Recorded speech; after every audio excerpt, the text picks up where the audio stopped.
Buenos días a todos nuestros amigos que nos siguen a través de los 96.5 MHz de la frecuencia modulada de estéreo de RTP 96.5 FM en las provincias de Santa Elena y Guayas, 98.7 FM también en la provincia de El Oro. Muy buenos días también a la gente del Real Audio, www.rtp.es, en cualquier parte del mundo, usted clic y ya. Y muy buenos días a quienes nos escuchan y nos ven a través de el canal de YouTube de RTP, el Facebook Live de RTP, el Facebook Live de su servidor Rodolfo Vaquerizo Blum, y estamos en todas las redes sociales como @rtp.es. Estoy empezando a dudar si me saco el bigote o no.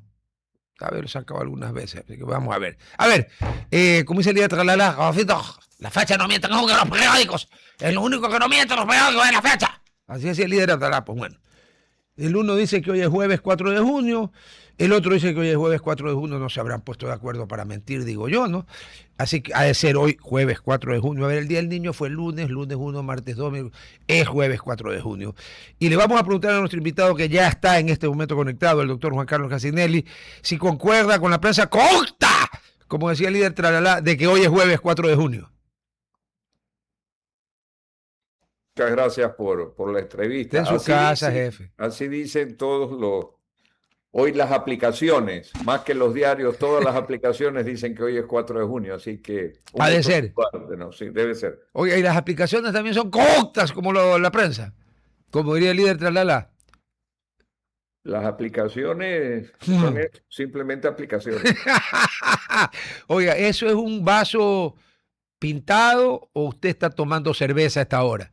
No. Un capuchino, Rodolfo. Que el señor es italiano. He estado como 2 meses paseando por Liguria, Toscana, el Véneto. A Sicilia no fue por obvias razones, no se le ha perdido nada, no quería navegar. Pero sí, claro, un capuchino es una de las contribuciones. Y ayer te comento, Rodolfo, tuvimos la oportunidad de estar en la Embajada de Italia en Quito, celebrando pues, la fiesta de la República Italiana, sí, claro, por los 80 años. Un agradecimiento al embajador y a todo el cuerpo diplomático que está acreditado aquí en el Ecuador. Oiga, ¿puedo abusar de vuestra merced y de la confianza, de la amistad que tenemos y hacerle una pregunta que no tiene nada que ver con el tema, ya que usted tocó? Sí, efectivamente, la gente dirá, pero ¿cómo que 80 años de Italia? Sí, a ver, Italia no existía como Italia. Existía la península itálica y luego Roma hizo el imperio romano. No era el imperio italiano, era el imperio romano. Y poco a poco se fue dando la ciudadanía a la gente de Lacio y de todas esas partes cercanas a Roma, y luego se le concedió ciudadanía romana a los aliados, a tal punto que Saulo de Tarso era ciudadano romano. Saulo de Tarso es un tal San Pablo, gracias al cual el cristianismo no es una pequeña secta judía, sino lo que es ahora. Ya. Pero Italia...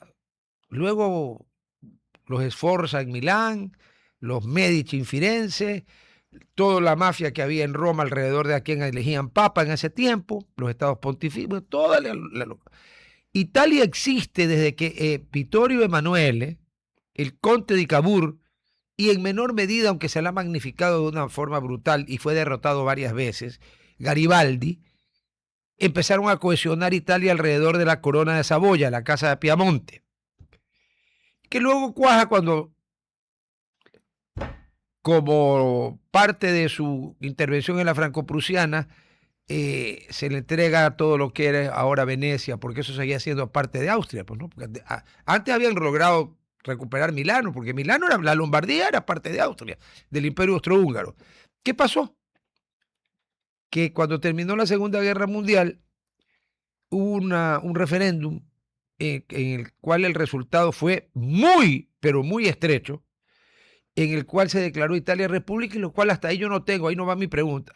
Mi pregunta es, ¿usted cree justo que le hayan prohibido la entrada para siempre a Italia a todos los descendientes masculinos de la Casa de Saboya? Las femeninas no tienen problema. Y después dicen que nosotros discriminamos a las mujeres, ¿no? Aquí discriminaron a los hombres. Italia quiere ser república, va bene. Italia ha tenido en su historia 3 gobiernos. La monarquía, el fascismo con el grande Benito Mussolini, al que algún día la historia le hará justicia, socialista. Cuando se fue al partido de la Internacional Socialista, Lenin dijo, ni siquiera nos hemos dado cuenta que hemos perdido al mejor de nosotros. A ese nivel lo tenía Lenin a Mussolini. Y luego la República. No es una barbaridad a estas alturas del partido, 80 años después, que el hecho de ser bisnieto. Se la voy a poner peor. Los italianos son gente muy grata. Yo tengo muchísimos amigos italianos y tengo familia que son mis primos hermanos por el lado italiano, los Castano Vaquerizo, descendientes de don Attilio Castano Ramazzi, que vino con la misión militar italiana. Ya. Oiga, pero Italia existe gracias al Conte de Cavour y a Vittorio Emanuele y a Garibaldi, si quiere, pero existe gracias a la Casa de Saboya y al Piamonte. ¿Quieren ser república? Va bene. Pero, oiga, prohibirle la entrada al país que su familia formó. Me pongo nervioso. ¿Le puedo pedir una opinión al respecto? Usted no es autoridad italiana, no es cónsul, no es nada. No, usted es ciudadano italiano y ecuatoriano, obviamente. Bueno, ¿le parece justo? Mira, primero, qué chévere que es hablar contigo, Rodolfo, porque nos ilustras a todos con todo el antecedente histórico que muy acertadamente citas y que lo puedes resumir con esa capacidad que solo tú tienes a veces de Se llama leer, hermano, se llama leer desde chiquito. Yo conozco de tu bagaje cultural. Ahora, ubiquémonos en el contexto. Tú tocaste un tema sensible. Cuando se dieron ese referéndum, la elección fue sumamente apretada. Hay quienes inclusive opinan que la elección tuvo un giro distinto a lo que pasó en las urnas. Y entonces yo pienso y me ubico en esos 80 años atrás que Italia quedó un poco dividida, por no decir mucho, entre los que querían que la monarquía sigue estando y los que querían la consolidación de la república.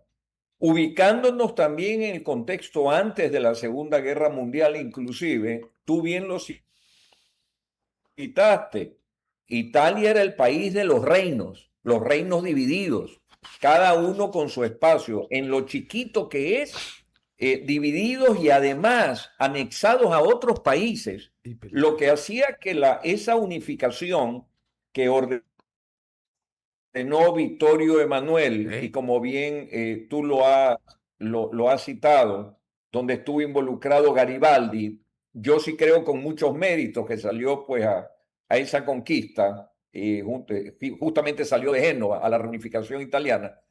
Yo sí creo que seguramente el contexto de ese momento marcó que los perdedores, entre comillas, sean alejados. Acuérdate que esa era una práctica usual antes de coger y subir en un barco a los que no habían estado o los que habían estado en un sistema totalmente opuesto para alejar las pretensiones de retorno que siempre se dieron a lo largo de la historia, si no acuérdate del mismo Napoleón. Claro. Que eres un hombre culto y claro. Solo que Napoleón sí regresó.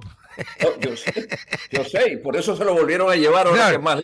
A la mitad del océano. Lo acabaron envenenando con cianuro, pues lentamente, para acabarlo, porque pensaban que cualquier rato, a pesar de estar en el medio de la nada, iba a regresar. Pero yo pienso que ese es el contexto de ese momento, de acuerdo, pero ¿tú crees que debería mantenerse la prohibición 80 años después? Yo no sé si se mantiene como prohibición. Se mantiene, ahora. Se mantiene. Está en la Constitución italiana. Los herederos varones de la Casa de Piamonte están prohibidos de ingresar al territorio de la República Italiana. Y a mí me parece que 80 años después... No, pues ya debe ser eliminado. Yo te lo puse en el contexto de la época. No, claro, yo lo entiendo. En el contexto donde tome un barco y exíliese. Sí. Y no regresa más. Exacto. Esa era una manera. Antes era vaya a las mazmorras y desaparecerá para siempre. Pero, y en otras latitudes, acuérdate que era el exterminio, como ocurrió con los bolcheviques, o sea, era el exterminio. Así es que yo creo que la historia, que tú la conoces mejor que mucha gente que yo conozco, universal, está llena de ubicar el momento exacto, el momento exacto en que todo esto... Sí, claro. Y fíjate tú que más allá de cualquier cosa que no nos guste en el contexto actual, la Italia 80 años después es una Italia unificada. Sí, claro. Es una Italia que logró superar, porque tú sigues viendo los sesgos del norte, del sur, del Piamonte. La discusión de dónde empieza la eterna discusión de dónde termina el norte y dónde empieza el sur. Y unos la bajan y otros la suben. O sea... O ves la posición napolitana, que es como cuando los manabas a quienes adoro, pues dicen Manaví, pues no, sí. No dicen Puerto Viejo ni nada. No. Los napolitanos hablan de Nápoles. Claro. Esto es hecho en Nápoles, sí, ¿no? En claro, Italia. Exacto. Sí, señor. Manteniendo reino con una marca. Y eso es lo que hace maravilloso Italia, ¿no? Sí, la Toscana, la Liguria, la parte del sur. Sí. Un territorio pequeño. No tan pequeño tampoco. Pero tan grande al mismo tiempo. No, enorme. ¿No? A ver, tú vas a Firenze. A ver, tú cruzas Italia en 4 horas por carro, de un lado a otro. Del Adriático al claro, a lo ancho. Porque a lo largo está un poco complicado. A lo largo te tomas unas horas, pero no son tantas. Realmente es un territorio maravilloso, pero bueno, qué bien que hemos mencionado un poquito de esto. Oye, una cosita que me olvidé. Italia tiene la distinción de que en un breve momento de su historia, entre 1943 y 1945, convivió el Reino de Italia con la República de Salò, que era la república que fundó en el norte de Italia, básicamente, el Duce, Benito Mussolini. Pero bueno, ahora sí vamos, ya, yo he estado varias veces en Italia y casi nos metemos en la misma época también con la parte del Vaticano. Bueno, claro, los estados pontificios... Varios estados en ese territorio. Claro, los estados pontificios existieron hasta que Napoleón III, derrotado en la paliza de la guerra franco-prusiana, tuvo que retirar la guarnición francesa de Roma. Y ahí se acabó el cuento esto de los estados pontificios, la donación de Carlomagno, de que sí, que yo soy pastor de almas, pero también soy jefe de Estado. Hasta que Mussolini, el Tratado de San Juan de Letrán, acabó la pugna y a cambio los estados pontificios que reclamaba a la Santa Sede, le dieron pues, el Estado de la Ciudad del Vaticano, que está dentro de los límites de Italia, pero que es un Estado independiente y no es el único caso, porque San Marino también está dentro de Italia y es una república independiente. O sea, todavía quedan unos vestigios de esa fragmentación que impidió, en mi opinión, que Italia haya tenido la proyección unitaria que le permitiera, con más que sobrados merecimientos, ser como Francia, que durante muchos siglos antes ya era un Estado, un solo Estado. Pero bueno, se la vi, dijo por ahí el cura de la UCI después de hacer pipí, me salió en verso. A ver, carísimos doctores, ¿cómo es la cosa con la Corea del Sur? ¿Cómo, ahí sí el norte y el sur es una división de otra índole, no es como la italiana. ¿Cómo es la cosa? ¿Qué firmamos? ¿Qué nos beneficia? ¿Qué no nos beneficia? ¿Cuándo entra completamente en vigencia? Por favor.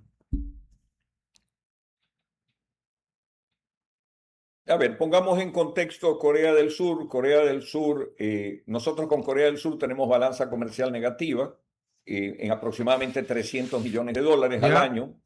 Exportamos unos... ¿Perdón? Sí, no, está bien, sigue, no dije nada.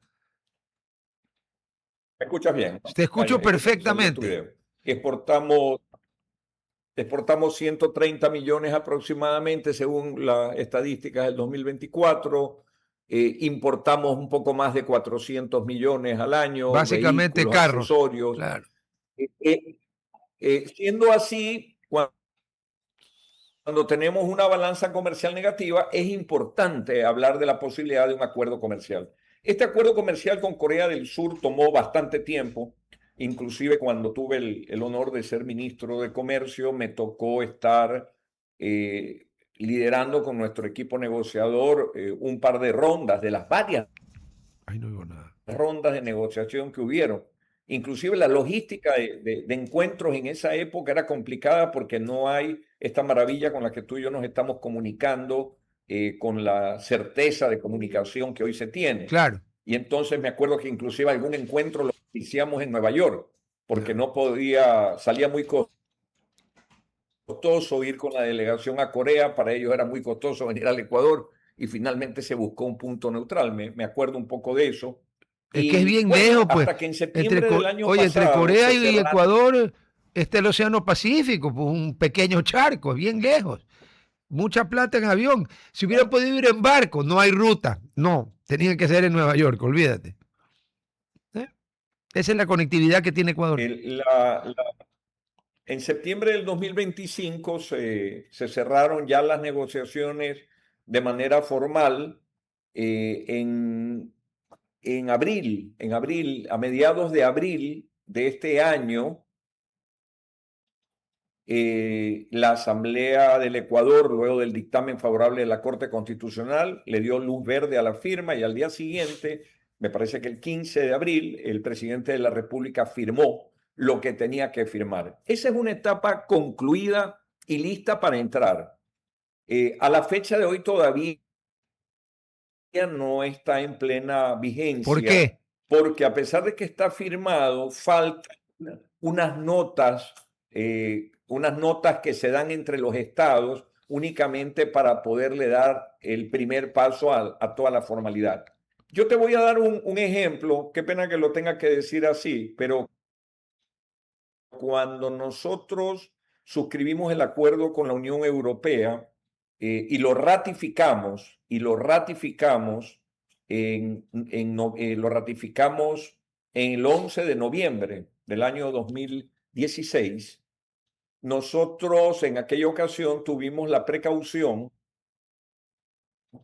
de que una vez ratificado y luego de eso publicado en los registros oficiales correspondientes, pudiera entrar en vigencia lo más pronto posible, porque el 1 de enero ya no iba a haber preferencias arancelarias con Europa. Tú lo recordarás. Claro, el 1 de enero entró en vigencia. Que llegó a la Unión Europea, el 1 de enero no solo entró en vigencia, pero fue aplicable. Sí.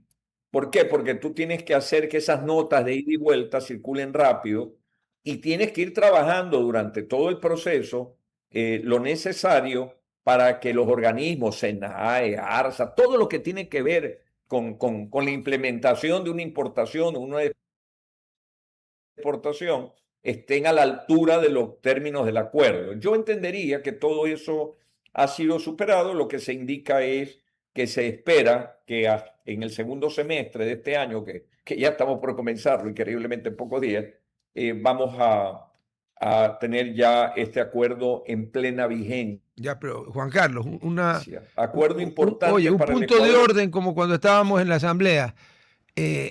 Un punto de orden. Si yo te entendí bien, esto se firmó el 15 de abril del 2025 y estamos junio. No, 2026. Ah, ya, perdón. No. Ah, ya. Yo ya es que casi monto. Se cerró el acuerdo. Tú tienes una etapa que se llama cierre de negociaciones. Es decir, ya se reunieron 1, 2, 7 rondas, 10 rondas, se dieron palos, simetrías, se acercaron, se distanciaron, se pelearon, se acercaron. Y de repente hay un rato que los dos grupos negociadores de cada lado dicen, cerramos y firmamos. Ya está listo. Ahora sí, vayan a la Corte Constitucional a ver si es inconstitucional, vayan a la Asamblea a ver si tienen los votos en el Ecuador. Y en el otro lado del mundo, lo que es el SECA, que tiene, así se llama el de Corea, también tenía un protocolo a seguir. Por ahí hubo un retraso, pero fue antes, o tal vez sí, antes de septiembre, por algún tema relacionado con alguna votación que había, alguna cosa. Tú sabes que de todas formas los temas comerciales son moneda de cambio de temas muchas veces que son intereses de los estados y se entiende. Pero en todo caso, sí, en abril abril de este año. Este año. Ya. Sí, porque si era abril del año pasado, yo iba a decir, Dios mío santo, pero qué tracalada de inútiles, pues, ¿no? Pero no, al ser abril de este año ya cambia la cosa, ¿no? No está bien. No, está bien, ya lo entendí. Yo más vale tengo la información de que esto va a estar en toda su aplicación en el segundo semestre de junio y es favorable, del 2026, y es favorable porque es un mercado de 50 millones de habitantes para nosotros de exportaciones. Y si bien es cierto, hay cosas que gradualmente van teniendo un tratamiento arancelario, te doy algunas cosas que van a ocurrir. El camarón, por ejemplo, que actualmente paga arancel del 20% para entrar a Corea del Sur, entraría con el 0% de manera inmediata. Inmediata. Inmediata.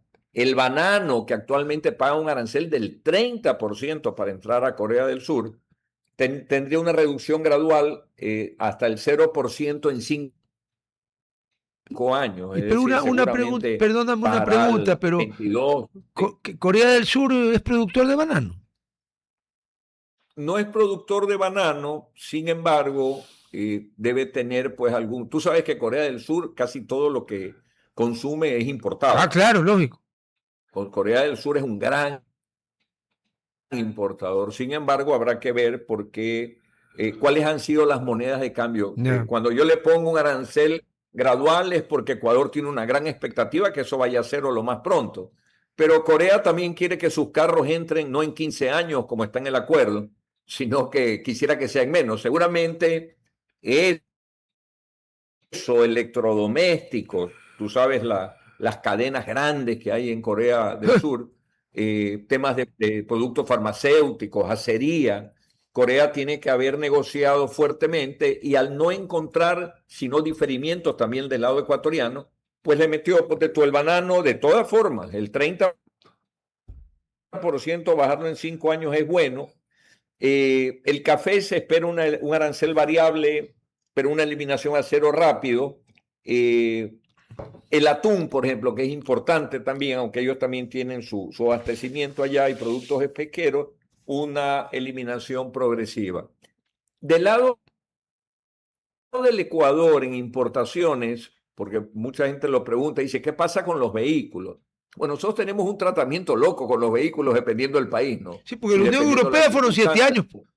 Con Unión Europea fueron 7 años, hoy el arancel de la Unión Europea es cero para los vehículos. Así es. En el caso de los carros coreanos, que son de los carros más demandados de importación acá en el Ecuador, más allá del tema chino, precios están en la escala sumamente alta de lo que pude revisar, los carros coreanos se desgravan en 15 años. ¿Pero por qué? Sin embargo, en 15 años. Pero no es discriminatorio. Si yo firmo un tratado, por ejemplo, con la Unión Europea para desgravar de sus carros, porque, a ver, la Unión Europea hace carros de todo precio. Ya. Y Corea también hace carros de todo precio, por si acaso. Corea tiene carros muy baratos y tiene carros de altísima gama y de altísima calidad, además. ¿Por qué le doy 7 a uno y 15 al otro? Porque es materia de negociación. No es discriminatorio porque es parte de una negociación. ¿Cuándo es discriminatorio? A ver. Cuando por fuera de un acuerdo comercial, tú coges y dices, te impongo un 10%, te bajo al 0%. Estados Unidos. Por ejemplo. Lo que se hizo con Estados Unidos con los carros de motores, no me acuerdo de cuántos centímetros. Por ejemplo, ¿qué pasa? Ese tipo de cosas inmediatamente levanta la mano Europa, no dudo, porque es tema comercial y dice, oye, espérate un ratito, pues yo me pasé negociando 10 años contigo. Llegamos a un acuerdo y me diste 7 años más. Sí. Y de repente veo que haces esto. Y también levanta la mano los chinos. No te olvides que tuvimos un acuerdo recientemente con China. Es que a eso voy después de Corea. Negociado desde mi punto de vista. Después de Corea nos vamos a China. Levantaron la mano y dijeron, yes. Claro, y entonces Corea, que también, no te olvides que a su vez esos países tienen relaciones con los países con los que nosotros estamos en este va y viene, porque el mundo tiene un comportamiento distinto que ese mundo del libre comercio que antes se hablaba. El mundo se ha vuelto muy proteccionista al interior, pero claro, los que tienen capacidad de esos proteccionismos son las grandes potencias. Claro. A nosotros nos toca bailar con la más fea, como se decía años atrás, y tenemos que irnos acomodando y ajustando a las condiciones del mercado. Pero en todo caso, en el tema de Corea del Sur, la diversificación en la plena vigencia de ese acuerdo se vuelve muy favorable para el país definitivamente. Y solamente un detalle. Los carros híbridos, estuve revisando, que vengan de Corea, si son hasta de un cubicaje de 2.000 centímetros cúbicos, su arancel se va a cero en 5 años. Y si son hasta de de mayor a 2.000 centímetros cúbicos en 10 años. Lo pongo ahí también. Ya, ¿y los eléctricos? ¿No menciona los carros totalmente eléctricos? No tengo una referencia de los eléctricos. Sí, no tengo una referencia de los eléctricos, pero vi en el caso de los híbridos, lo pude ver en el acuerdo. Así que nuevamente es un tema importante para el Ecuador, no tengo la menor duda a ver, en tu opinión, poniendo en la balanza lo positivo y lo negativo, no digamos lo bueno y lo malo, lo positivo y lo negativo, ¿el acuerdo con Corea del Sur es positivo en general? Positivo. Positivo. Total. O sea, tú como profesor le pones aprobado. Le pongo check. Le pongo check al acuerdo, por supuesto. Perfecto. Estamos con el doctor Juan Carlos Casinelli, quien aparte de haber sido asambleísta, compartimos el periodo. Nos tocaron un par de situaciones bien agradables allí. El 30S fue puestando su merced y yo. Bueno, él fue ministro de Comercio Exterior y él logró el Tratado de Libre Comercio con la Unión Europea, que había que convencer a 27 parlamentos, creo que era más o menos, no solo a uno. ¿Sí? 28. Casi nada. Ese tiempo estaba el Reino Unido también. Sí, claro, no había habido el Brexit. Claro. ¿No tuviste que internarte en alguna casa de reposo después de que se terminó eso? No. No, un breakdown mental de terminamos el último día del gobierno y fuimos a los privados donde hemos estado hasta el día de hoy. No, digo, lo que digo es que después de negociar todo eso, reposo. Después de negociar todo eso, uno queda medio circuitado con el mate, por más. O sea, no es fácil, son 28 países, cada uno con cosas distintas.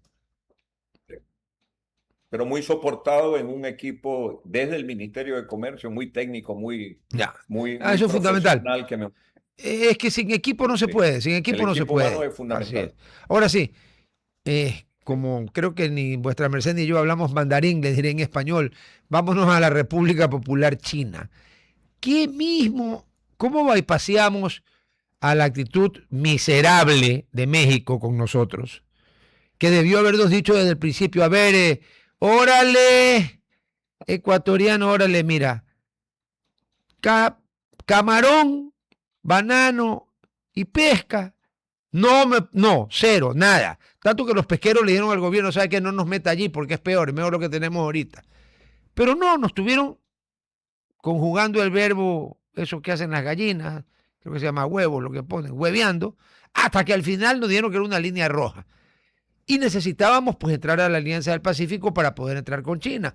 Pero se logró bypasear y firmar qué es lo que hemos firmado con China sin necesidad de ser de la Alianza del Pacífico y sin ser de la APEC, del Asia Pacific Economic Council, que es una barbaridad que no seamos miembros de la APEC. Pero bueno.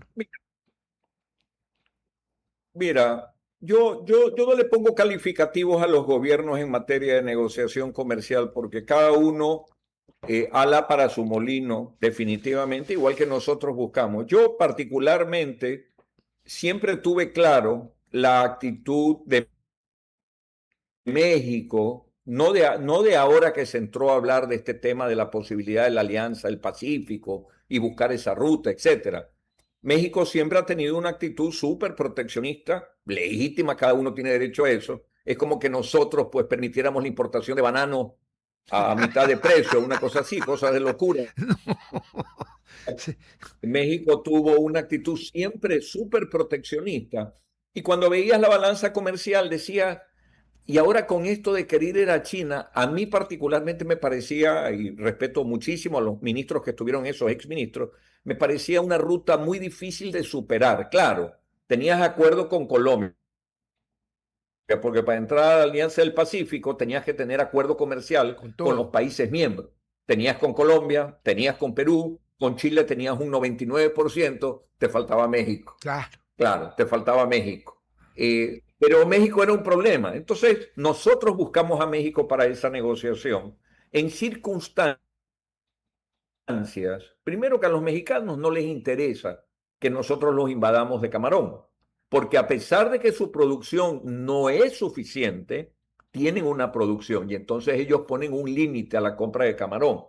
A los mexicanos no les interesa que nosotros entremos con nuestra pesca, porque ellos sí tienen una una industria pesquera importante y empezaron a pedir una serie de requisitos que de dónde cogemos el bonito, que qué parte del Pacífico, si no lo cogemos más pequeño, o sea, querían un poco la trazabilidad total de nuestra pesca, sabiendo que nuestra industria pesquera es un lujo en cuanto a comportamiento interno e internacional en una gran cantidad de certificaciones de pesca.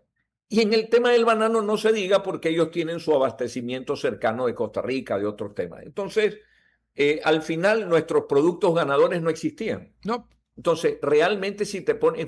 Y México, claro, dijo carros, dijo esto de acá. Pero al final del camino, como bien tú lo citaste, por ejemplo, algún gremio pesquero aquí dijo, por nuestro lado no queremos firmar un acuerdo con México, pero no nos interesa. ¿Por qué? Por esto de la trazabilidad. Claro. Salieron, y acuérdate que hubo un día que alguien declaró y dijo, nos falta un 1% de negociación con México para cerrar el acuerdo. Yo me acuerdo perfectamente cuando vi eso. Claro, el 1% y otra vez fui escéptico, y cuando vi el resultado dije, claro, es que era un 1% de cosas. Exacto.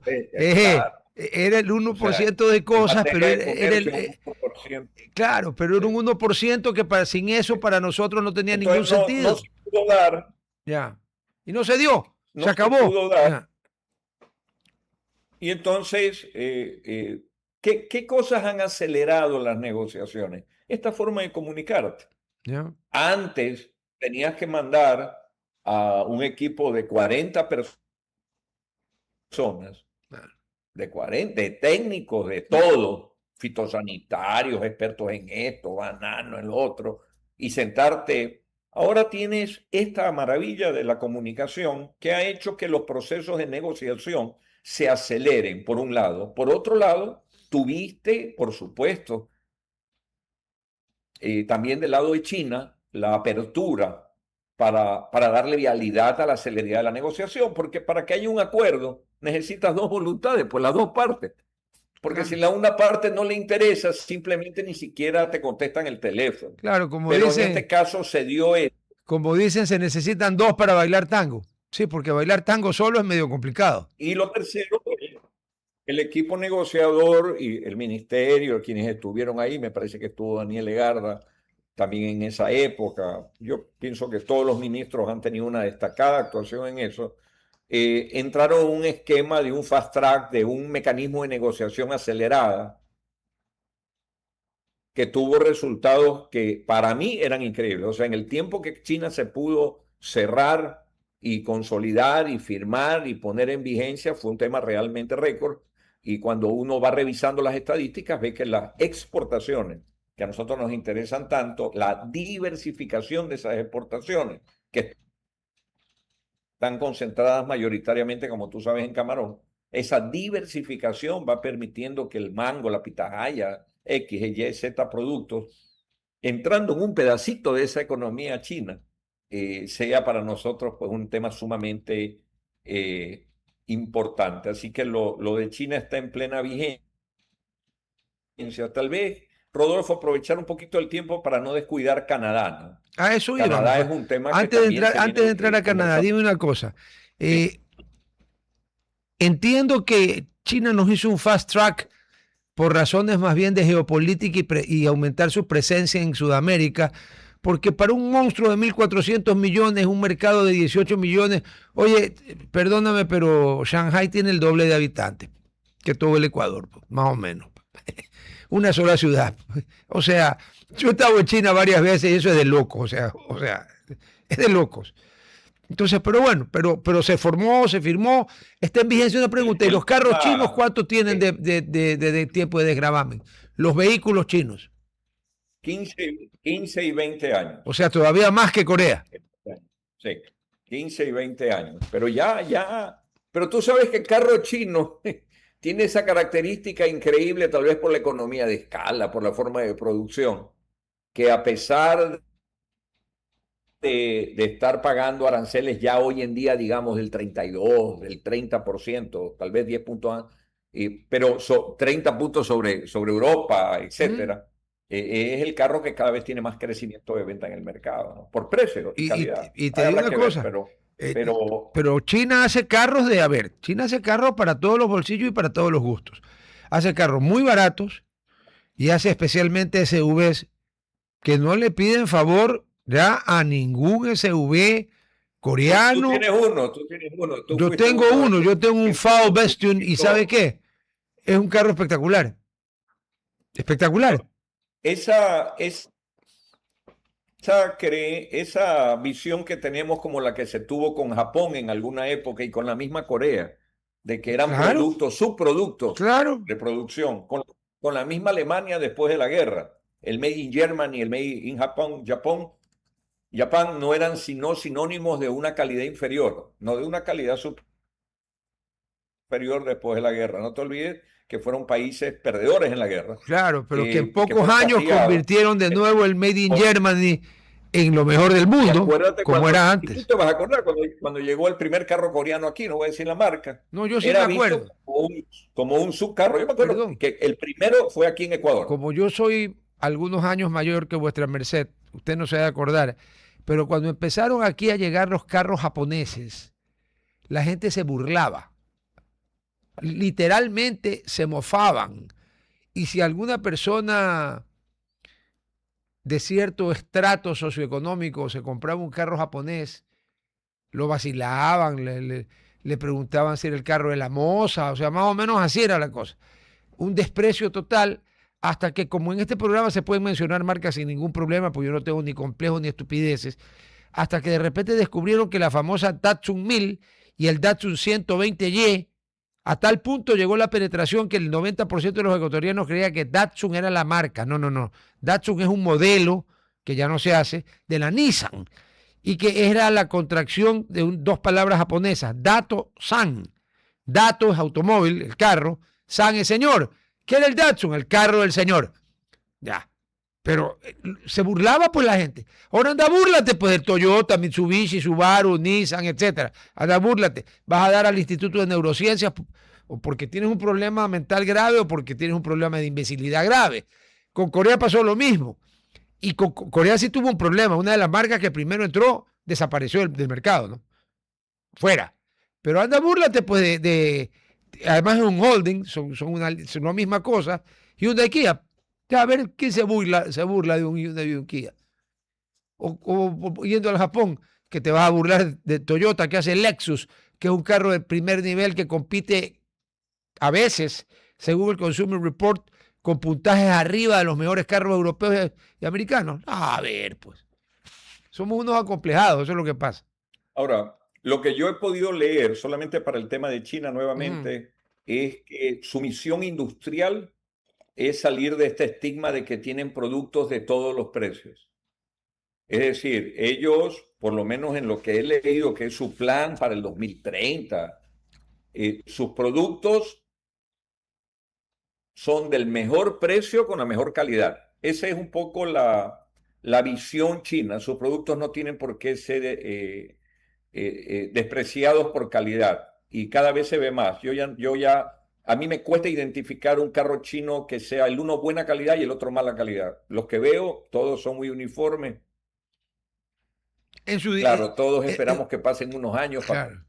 En sus distintos rangos de categoría y nivel de precio y competencia, evidentemente lo que pasa es que aquí la gente es así de acomplejada. Ahora sí, saltamos el charco. La pregunta que me olvidé de hacer, que la de rigor. Lo que hemos firmado con China, me imagino que tener acceso a un mercado de 1.400 millones de personas no puede ser menos que beneficioso. Pues. O sea, también le pones el check. Check. Le pongo el check sin dudarlo. Lo dije cuando se firmó. Dijeron que había un tema ahí de sustancias tóxicas. Creo que no se había leído en su completo contexto. O las ganas de joder. Siempre hay cosas, pero ese mercado para nosotros es espectacular. Hay otro mercado espectacular que ya te hablo después, pero saltemos el Pacífico, que no es el charco es el Atlántico, y pasemos de China a Canadá. Y ahí podríamos hablar en inglés, pero estamos en Ecuador. Así que, a ver, ¿cómo está la figura con Canadá? Después de que Canadá se ha comido unos pedazos de lo que dejan en ciertas ciudades del cierto país del que vamos a hablar después, bastante por la calle, porque ahí no se los puede ni tocar esos animales porque son sagrados, con el tema de la minería y de las compañías canadienses que han tenido pésimas experiencias en Ecuador. No todas, pero algunas sí. ¿Cómo está la cosa con Canadá? Mira, Canadá cerró la etapa de negociaciones en febrero del 2025.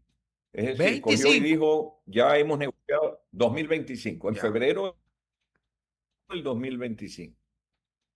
Hubieron varias rondas de negociación. Canadá también es un mercado importante, más o menos 50 millones de habitantes. Con plata. Eh, Con, un acuerdo con plata, poder, claro, igualito que Corea del Sur, ¿no? Con claro, un poder gran poder adquisitivo. adquisitivo, claro.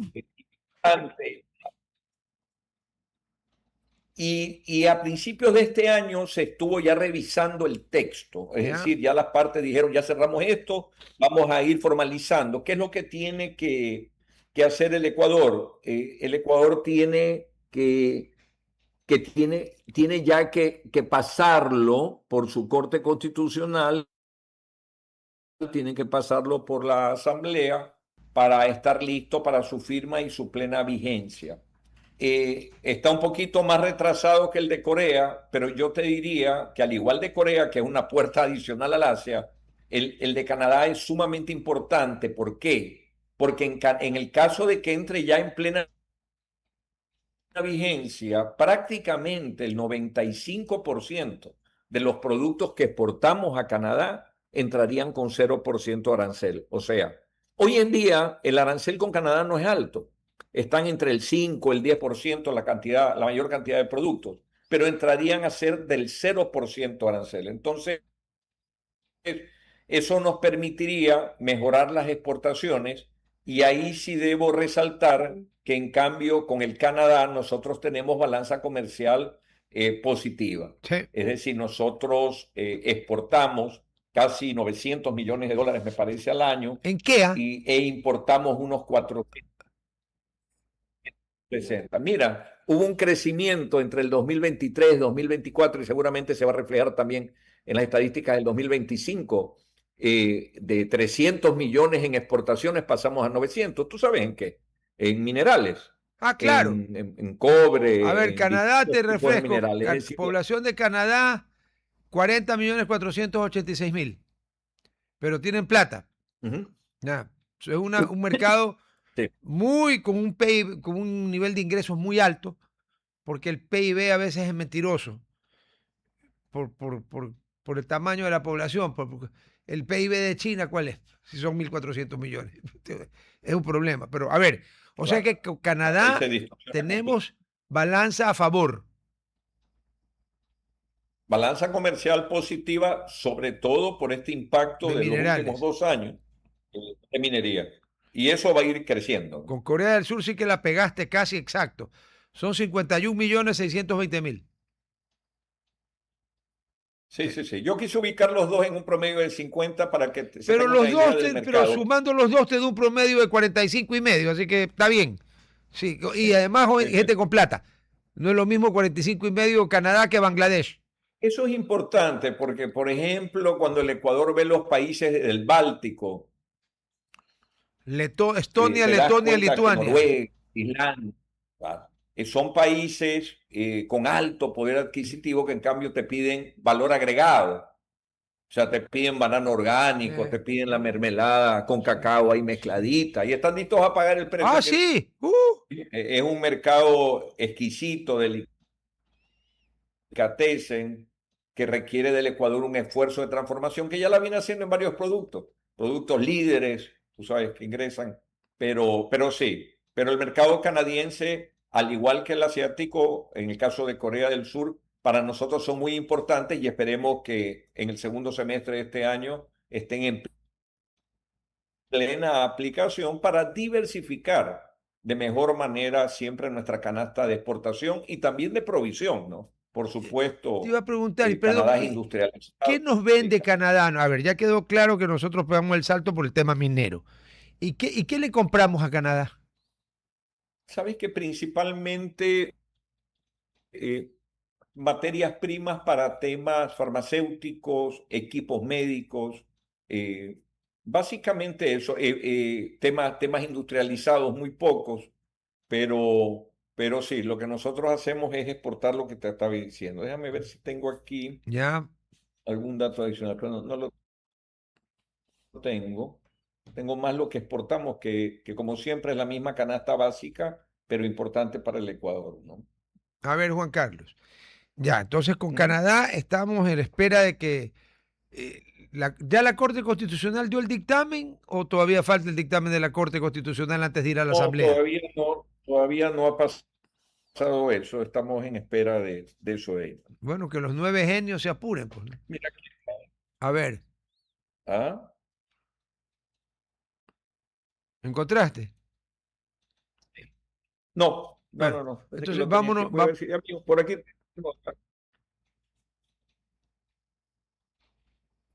Vámonos a otro país.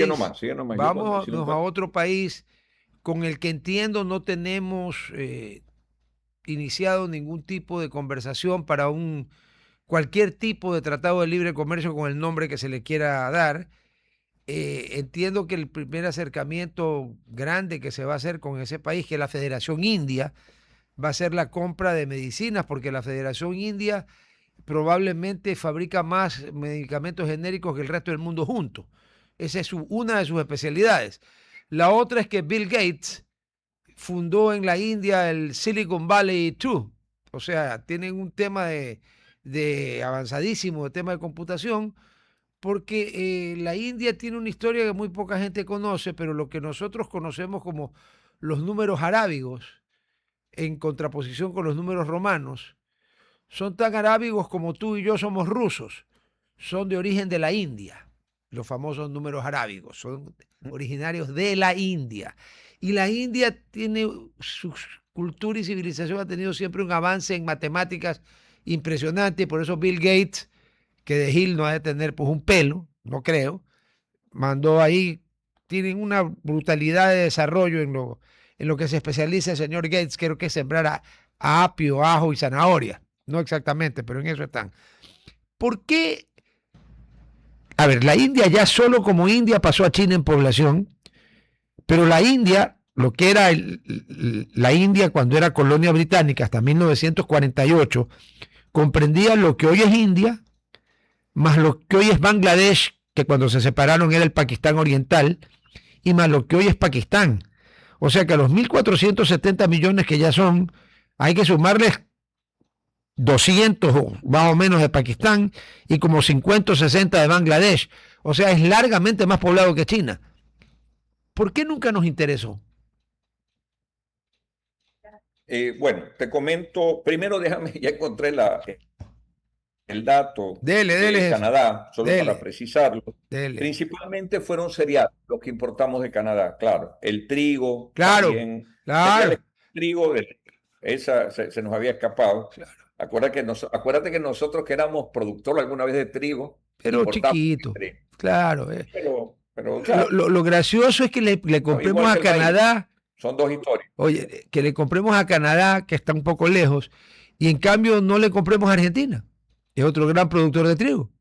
Sí le compramos a Argentina. Sí le compramos a la Argentina. Pero menos que a Canadá. A Argentina le compramos a... Tú sabes que hoy en día el tema de proveeduría puede ser que le compre a Canadá, pero que lo tenga delegado en Panamá. Sí, el mundo... La logística es distinta. ¿No? El mundo ha cambiado. Porque a veces tú no hayas lógica en por qué le vendemos a China si China está más cerca de Rusia y Rusia está a la vuelta. Todo es un tema logístico. Sí. ¿Dónde tengo yo la mercadería? Claro, pongámoslo así. Sí. Y sí, nosotros sí le compramos trigo a la Argentina, le compramos trigo a los Estados Unidos, por supuesto. Obvio. Le compramos trigo a Canadá.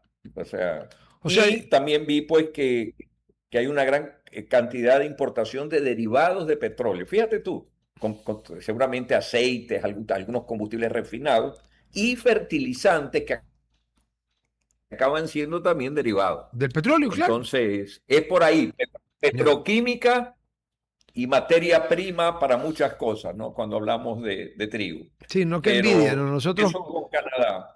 En el tema de la India, Sí, yo te puedo decir que la experiencia más cercana de la India vinieron con un par de misiones a conversar. En la relación comercial nosotros exportamos casi toda nuestra teca A a la la India, India. claro. Uf. India. Tuvimos algunos problemas técnicos, obstáculos técnicos que incidieron en el precio. Estoy hablando en la época en que estuvimos al frente de estos temas. Me acuerdo que la India nos pedía, pero la verdad que era una barrera técnica, algún momento y que manejaba con eso el precio de la teca, que nosotros fumigáramos con un determinado tema la teca en origen antes de enviarlo. ¿Por qué? Pero ese producto en el Ecuador era prohibido. Entonces, esas cosas que parecen menores hacían que los precios variaran y de repente nosotros condenados a un solo destino, imagínate la producción de teca del Ecuador, veíamos riesgos. Los productores que me están escuchando saben perfectamente a lo que me refiero. Y el tema de medicamentos también siempre lo he tenido presente, pero te soy honesto, no, más allá de este tema de intercambio, medicamentos, vehículos, tecnología, tú sabes que los, los indios son muy prolijos, diversificados y líderes mundialmente en temas de desarrollos tecnológicos, en exportación de servicios. Tú también sabes que muchos sitios en Estados Unidos, cuando llamas a un call center, te responden en la India. Sí, claro. En perfecto inglés, además. ¿No? Perfecto. Pero inglés de Inglaterra, además, inglés de Inglaterra. No es en Uruguay, pero ahí sí se siente. Y bueno, en Uruguay, para un segundo, me estoy cebando un mate. Ese riesgo en la India no tienes. Ya, o sea que, ok. Pero no te diría hoy en qué se encuentra cualquier tipo de negociación con la India. Estoy claro en lo que tú dices. Es un mercado enorme. Es el más grande del mundo, es un largo. Mercado sí. Yo pensaría que... La India, me pones a recordar algunas cosas. ¿No? La India siempre ha tenido un serio conflicto porque siempre se lo ha denunciado como que sus subsidios son en extremo elevados y la India ha respondido también que los subsidios también existen en Estados Unidos y en todos lados.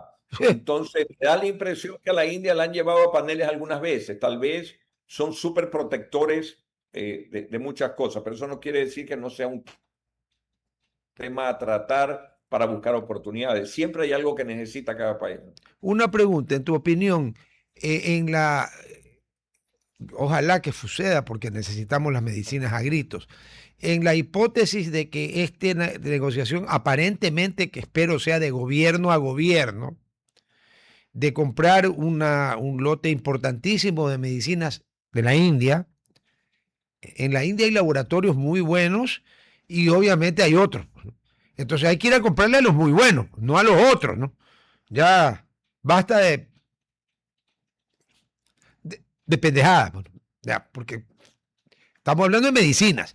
Yo te acepto que te equivoques comprando un montón de cosas, pero con medicina no te puedes equivocar, porque si la medicina no funciona, chao. Entonces, espero que se hagan las cosas. Estoy seguro que se ceñirán y ya voy a invitar para la próxima semana a mi maestro, el doctor Serracín, que fue ministro de Salud, que se especializó en comprar medicinas, que está en el board de comprar medicinas para todos los hospitales de la Junta de Beneficencia hace décadas y que del tema sabe, y le voy a preguntar para que me desasne cómo es la película. Pero, ¿tú crees que esta compra de medicinas, de fármacos a la India, que es el mayor productor de genéricos del mundo, sea como una especie de rompehielos para ver si hay algún interés de ambas partes? Porque tú bien dijiste, tiene que ser un interés de ambas partes. El problema es que a nosotros, a la India, no le vamos a vender arroz, ni le vamos a vender banano, porque esa gente produce mucho banano, pues se lo comen todo. No tengas la menor duda que lo que tú dices debería ser la estrategia adecuada. Es decir, yo te voy a adquirir, yo no dudo que la India tiene calidad y tiene una gran investigación en sus productos. Ahí escuché, porque todo tiene que ver con y además el costo puede ser sumamente atractivo para nosotros frente a los costos tan diversificados que tenemos en la farmacia, ¿no? Tan diversificados. Sí. Pues tú vas a comprar algo, una tansulosina, un medicamento, y te dicen, vale 22, pero mire, tenemos este que vale 14. Eso lo vivimos todos. O tenemos uno que vale 4.50, si es un genérico. Estamos con el doctor Juan Carlos Cassinelli, ex ministro de Comercio Exterior y quien fue el artífice del Tratado de Libre Comercio con Europa, que nos benefició que a partir del 1 de enero el whisky de 12 años, que estaba en 90 y pico de dólares, casi 100, baje a 40 y pico.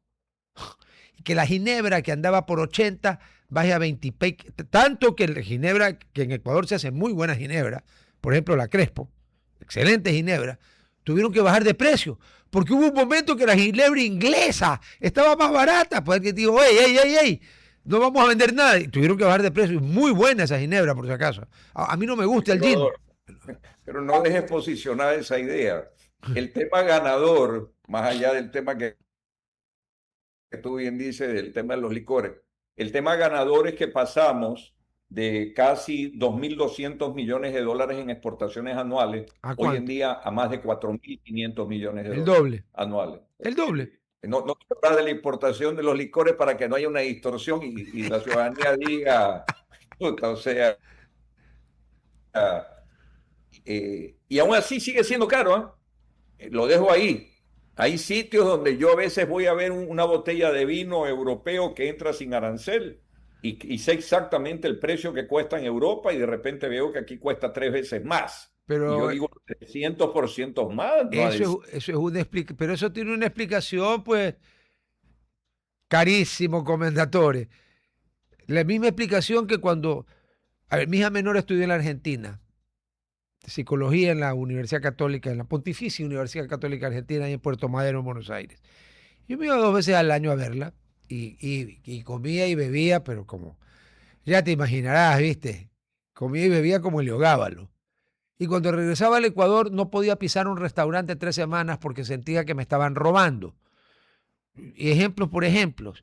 El Malbec, pequeñas producciones de la bodega Escorihuela Gascón, que en el supermercado, aquí en Ecuador, en el supermercado, valía $53.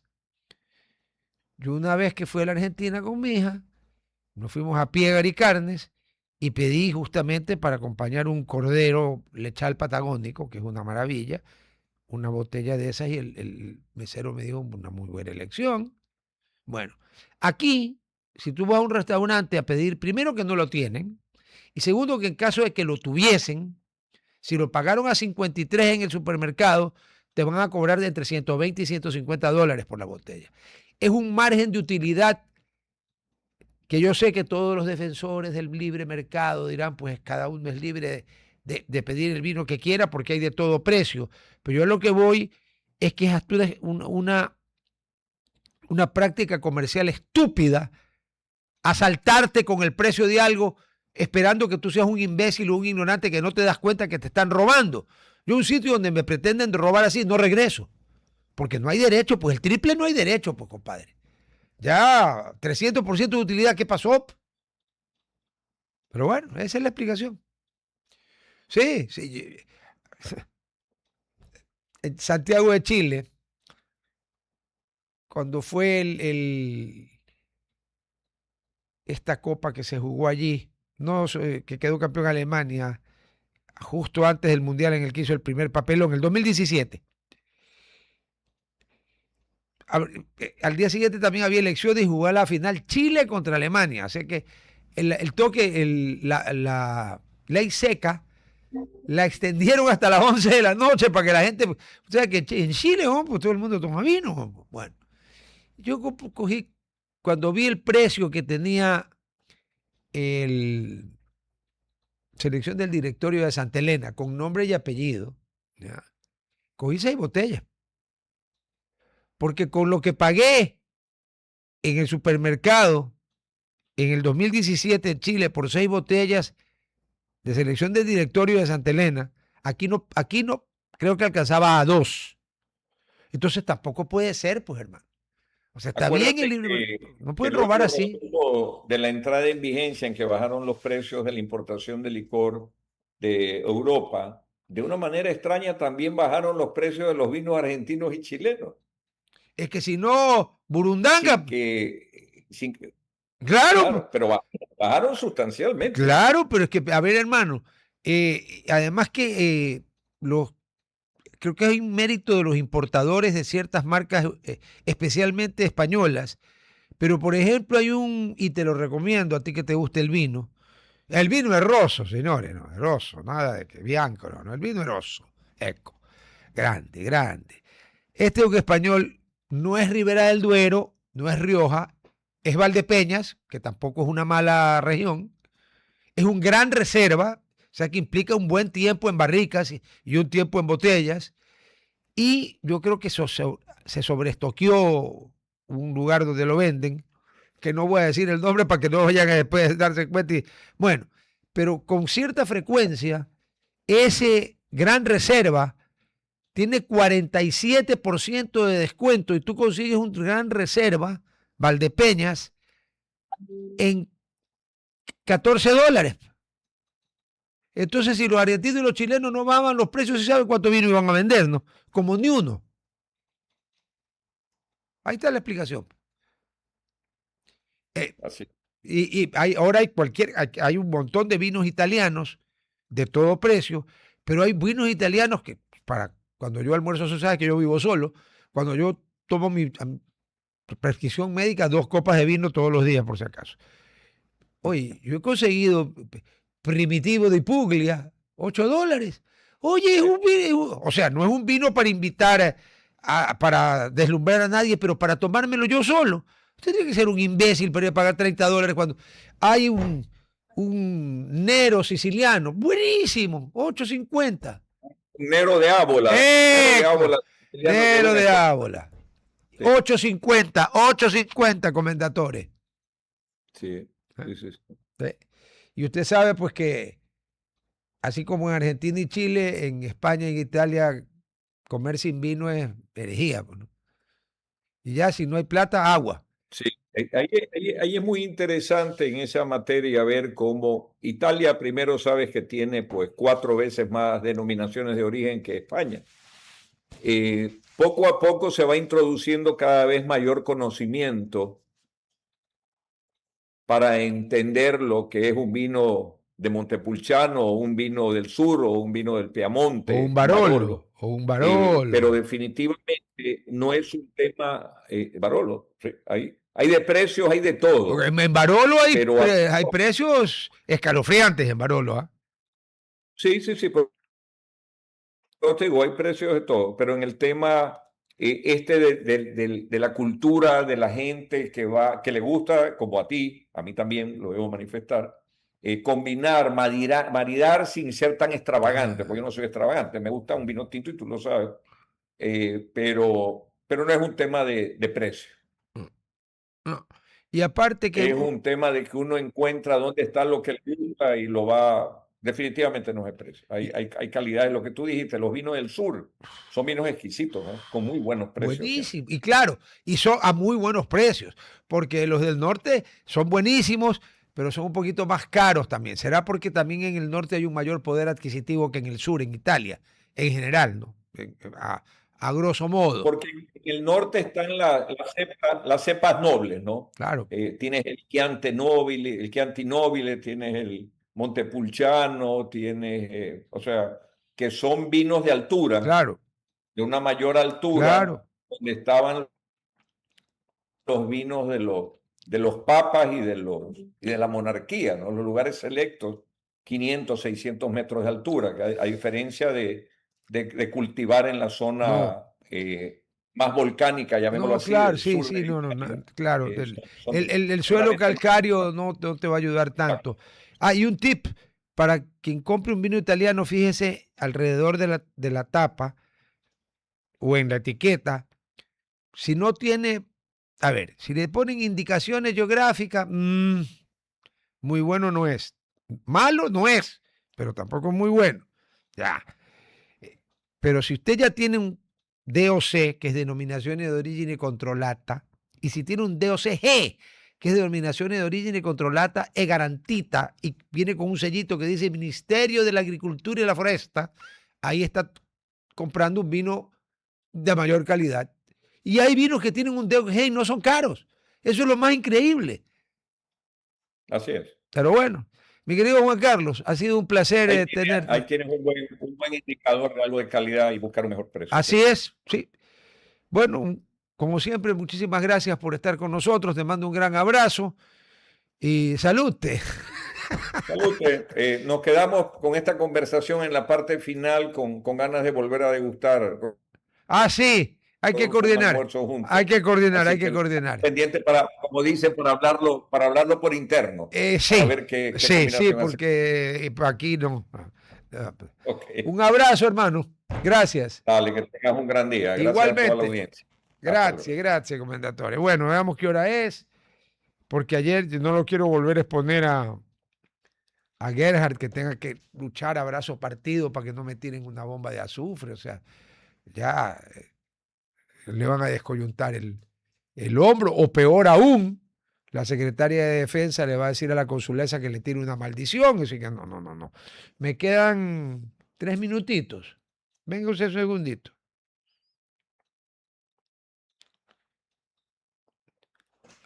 ¿A dónde te pasó esto? Esto aquí es, hoy día Sofía tomó un testimonio gráfico de un sapo que se pone atrás de la ambulancia. Aquí está la foto y aquí están los datos. No sea maldito, usted póngamelos en la pantalla. A ver, señores. La ley de tránsito, aunque ya sé que voy a hacer el papel de idiota hablando de la ley de tránsito, porque aquí la mayoría de los conductores se suenan la nariz con la ley de tránsito. No digo otra cosa porque como está impresa les podría causar una infección, aunque sería bueno para que sean menos estúpidos. Cuando hay una ambulancia, sí, las dos cosas. Cuando hay una ambulancia, un carro de bomberos, entre paréntesis, mañana está aquí el primer jefe del Cuerpo de Bomberos de Guayaquil para hablar de las bodegas clandestinas. A ver, yo le doy un premio al que me acierte así aproximadamente cuántas bodegas clandestinas deben de haber en Guayaquil. Y el coronel Cucalón va a ser el árbitro. ¿Ya? Está ofrecido. Ya. Entonces, viene el carro de bomberos o una ambulancia, porque con la policía sí se les hace un poco spooky cookie, y siempre hay uno o más sapos que se pegan como si fueran parásitos, porque eso es lo que son, parásitos de tránsito, a la ambulancia para beneficiarse de que la ambulancia pues tiene derecho de paso, porque, a ver, bueno, cuando se lo dan, porque aquí en el Ecuador a veces la gente de la ambulancia o los bomberos se desgañitan tocando la sirena y los que están adelante conmigo no es. Porque bueno, ¿qué podemos hacer? Ya Santo Tomás de Aquino dijo que la estupidez humana era infinita. ¿Qué vamos a hacer? Einstein dijo que habían dos cosas infinitas, el universo y la estupidez humana, y que ya tenía dudas del universo. De la estupidez humana no. Ya. Pero eso es una estupidez el no dar el paso. Pero lo de acá es la típica zapada criolla, señores. Eso es una manera de corrupción. El sabido, el guayaco sabido, ñaño de la esquina, brother, aliviánate. Shh, pues si tiene la ambulancia, ponte atrás, pues no seas gil.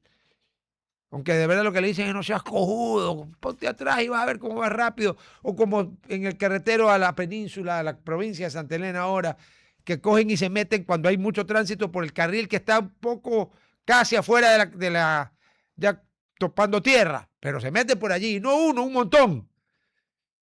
Y carros, como le llaman últimamente en el Ecuador, de alta gama. Esa es yo no sé cuándo lo empezaron a copiar, pero eso es una cosa que estaba en todos los manuales de los carros franceses. Haute gamme. Haute, H-U-T-E, que quiere decir alta, GAM, G-A-M-M-E, alta gama. Ya. Viste que va en carros de 100,000, 120,000 dólares metidos en él. Lo cual nuevamente vuelve a comprobar que el hecho de que alguien tenga plata no lo convierte en inteligente. 1, no lo convierte en civilizado. 2, no lo convierte en educado. 3, no. No. Es más, a veces la plata convierte en malas cosas.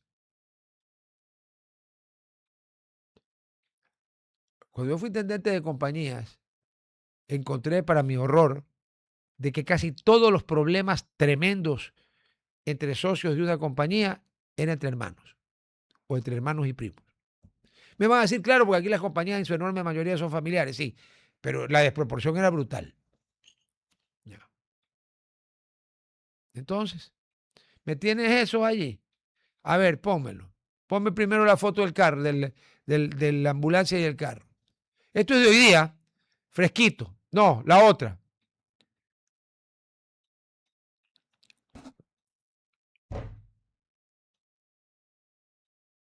Ahí está. Ahí está la ambulancia, ahí está el sabido. Todos parados, pero el carro gris es sabido. Es guayaco sabido, el man le sobra calle, brother. Él es del snacky de la yaqui. Oyó la gaita triquimoqui. ¿Ya? Ahora sí ponme los datos, pues, el sabido. Ahí está. A ver, ahí está. Se me fue. Placa GTW 1410. Dueño. Apolinario Villafuerte, Alexi Paola. Ah, es dueña. Ok. Pero Alexis no es nombre, pues es Alexis. O Alexandra, sí, pues eso es del ruso. ¿Qué más? ¿Qué más? Vuelven a poner. Que yo no leo tan rápido porque ya te tiraron azufre. Marca Chevrolet, modelo Groove, modelo nuevo de la Chevrolet Premier AC 155P 4x2, o sea, no es 4x4, año 2025, país de fabricación, la China popular, pero es Chevrolet. Ahí está, GTW 1410, Alexis Paola Apolinario Villafuerte. No seas sabida. ¿Ya? La ambulancia no es para ponerse atrás.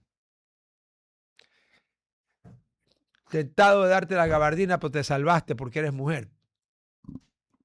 Pero te la mereces. Pero no te la voy a dar.